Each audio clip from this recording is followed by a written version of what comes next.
न धन साथ जाएगा, न ये शरीर रहेगा। जो कुछ किया है भजन में वही काम आएगा। मन को समझा ले बंदे, ये समय फिर न आए। सतगुरु की शरण में जा, वही पार लगाए। अंदर ही तेरा मालिक, बाहर क्यों भटकता है।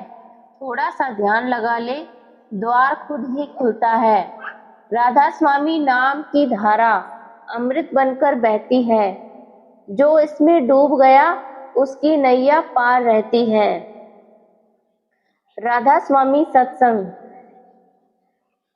यह आत्मा को झकझोर देने वाला और भी विशाल रूप में। राधा स्वामी दयाल की असीम दया के बिना इस संसार के रहस्य को समझ पाना संभव नहीं है।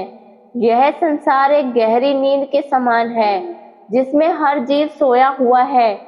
कोई धन के सपने देख रहा है, कोई रिश्तों के, कोई नाम और शोहरत के। परंतु जब जागरण होता है तब पता चलता है कि यह सब एक भ्रम था।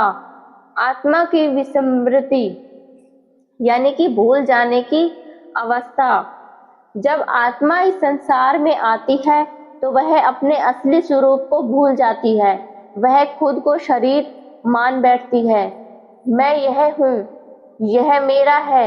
यही अज्ञान की जड़ है।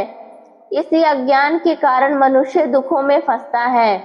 अगर हम गहराई से देखें तो हर दुख का कारण यही है कि हम अपने असली स्वरूप को नहीं जानते। मैं और मेरा का बंधन, मैं और मेरा, ये दो शब्द ही हमें संसार में बांध कर रखते हैं।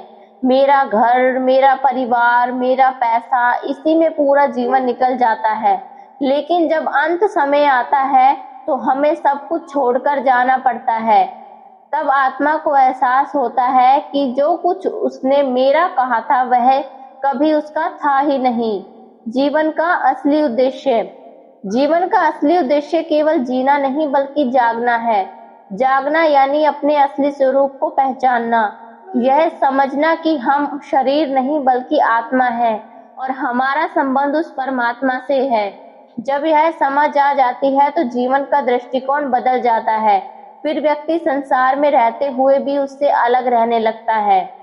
भीतर का द्वार यानी कि तीसरा नेत्र। संत महात्मा बताते हैं कि हमारे भीतर एक दिव्य द्वार है, जिसे तीसरा नेत्र या 10वां द्वार कहा जाता है। यही वह स्थान है जहां से आत्मा